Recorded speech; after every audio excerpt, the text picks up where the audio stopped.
This has Fleetwood all over it. Oh, yeah. This film, Misa's Fugue. When Mr. Gaston brought the project back to Fleetwood, what intrigued you? What made you said, yes, I want to be involved in that? You and so many others at Fleetwood. Well, I want to be in this industry when I leave high school. I was one of the kids that, quote unquote, caught the bug. I came into That's great. I came into the class just trying to get out of a study hall, and then it took over my life for the last 4 years. So I have the bug. God works in strange and mysterious That ways. he does, and just the fact that I want to be doing it once I get out of high school, it's just a jump start to my career. It is. Absolutely. So you caught the bug, and you wanted to be involved in filmmaking. It wasn't necessarily this story. It's the whole concept of that as a career that has you in it. I mean, the story is absolutely phenomenal. If anyone hasn't seen the movie, you absolutely should go see it. It starts when, and I do. You should. That's an understatement. It starts. You should go see it. It does its second run. Starts tomorrow, Friday. It does 2 shows a day, 3 o'clock and 7 o'clock at the Goggle Works in Reading, and it will be playing those 2 shows, 3 and 7, through Thursday, May 17th.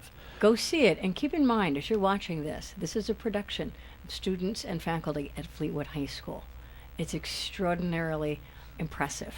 You really got to see it. We're going to find out more about the story, and as you go into it, I don't want to say you need a tissue nearby, but when I first heard about it, I had goosebumps just hearing it secondhand.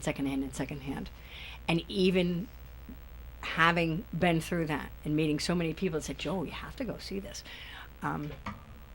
It doesn't prepare you for when you actually sit down and see it. It's extraordinarily moving. And the fact that it's true and the way you put it together has a lot to do with it. So we'll find out about that in just a moment. Let's get the traffic report. Here is Steph Rowlinson with that. Steph? And we are back. It is 3:29 on WEEU. Joe Painter with you. If you're just tuning in, call your friends and tell them to tune in too. And don't go anywhere. We have some special guests in the studio this afternoon. Sean Gaston, he is a teacher at Fleetwood High School Communications and Film. And he spent 15 years in the film industry prior to this new stage in his life. Margariete Malenda is with us as well. And Margariete is an art student, you're not an art student, you're a student at high school, at Fleetwood High School, but art is your career path. Prominent in my life. Yeah. Okay. Yep. And Colton Greiss is with us as well. And Colton, you kind of fell into Mr. Gaston's classes by chance because you didn't really like that study hall, but you found a passion, I understand. Oh, absolutely. And so when we're looking at the film, one of your roles was piecing together audio. Is that what you did? Yeah, I helped piece it together, and then when it was finally on its last run through, I helped fix some of the glitches that were in the audio, like there were some mic thumps, some sketches, just some bad stuff that we needed to fix out. So me and Jesse Stauffer, who's also a senior, helped get some of the audio glitches out. You get those out, so it sounds like this perfect product, Yep, and we're watching it, and it was like, that was seamless. For the most part. Pretty smooth. Who did the actual interviewing? Did you do that, Sean? Jennifer Goss did that. There was a very small film crew that went out to shoot Frank's primary interview, and we did that over Labor Day weekend that summer. That we got back to school. Jen was able to secure some initial funding for us, and through the Jewish Federation in Reading, and we were able to put a small film crew together. I took out James Hollenbaugh, who was an old cinematographer who I'd worked with on a previous film.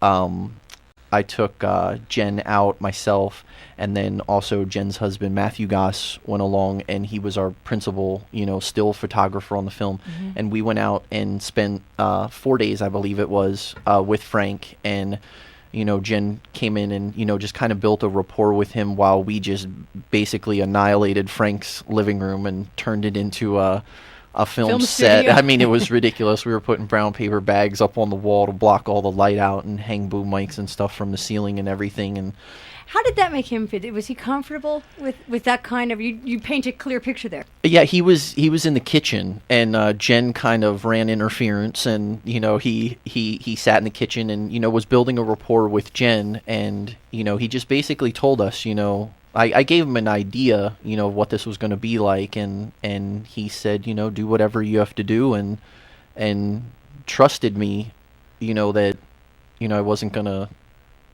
botch this up.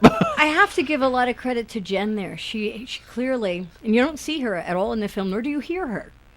The film itself, while we're talking about this interview, Yeah. it's him telling a story. Exactly. But obviously somebody's helping get that out. Exactly. And she did a remarkable job. Yes, she definitely did. It's one of the things that I teach my students. There's two different ways you can do an interview. You can do an interview where you're going to hear the questions, or Correct. you can do an interview where you ask the questions and then you tell your subject to, if you can, just kind of tell us a story and rephrase the question, in your answer. Because I knew going into this that I didn't want to hear, the call and response. And, it was just going to be basically Frank sitting in front of a microphone telling us a story. You had a vision going in. Absolutely. How you wanted it to lay out. Absolutely. And I don't want to give the movie away, so I'm really hesitant to say some things because, again, I strongly encourage you, take the time. It's only 1 week at the Goggle Works. You will find at Misha's Fugue. You said two shows, 3 and 7? 3 and 7. It is worth the time. It's just extraordinarily worth it, and it's moving, especially when you hear, and I haven't heard them lately, but there for a while, there's people saying discounting the Holocaust, or it never really heard stories like that. And it's like, Yeah. it is the most absurd statement you could ever hear. Absolutely. But then when you think, my goodness, we're getting very far removed. So I personally believe, I don't care how absurd they are, those kinds of statements are dangerous. They're So very it's dangerous. a beautiful thing that you've introduced this to our young people. Thank you. It is. Thank you. Margariete, I'm going to start with you. You've heard of the Holocaust, correct? Yes. Once or twice. Yeah, exactly. So when you delved into it on this level of the project, and you are part of a very prominent piece of art that keeps showing up through the film. Do you want to say what it is? You can say. I mean, it's okay, no problem. it's the number. I just don't Secret. want to Do give you it want- away. You tell me what you drew. Well, It's the number.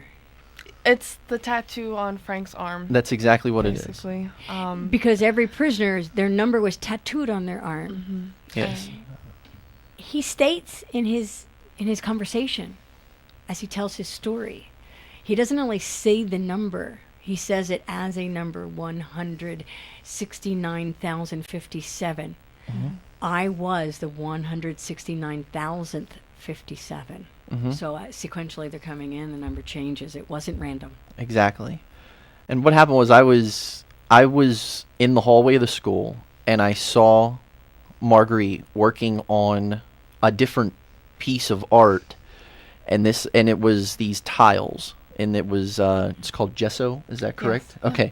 She was using this technique with these photos that were in gesso, and it just struck me. I just said, I was like, we could do Frank's tattoo like that. And I went over and talked to Marguerite and, told her what my idea was, and she bought into it like right away. And it's a 6-paneled piece where each tile represents a different part of Frank's story, from his mother and father meeting all the way up to his encampment inside Auschwitz-Birkenau when he gets his tattoo. And that piece is on screen, I believe, 8 different times throughout the beginning of the film, to the point where he gets his tattoo, and then when he mentions the tattoo, it's the big reveal of the whole entire piece. Right.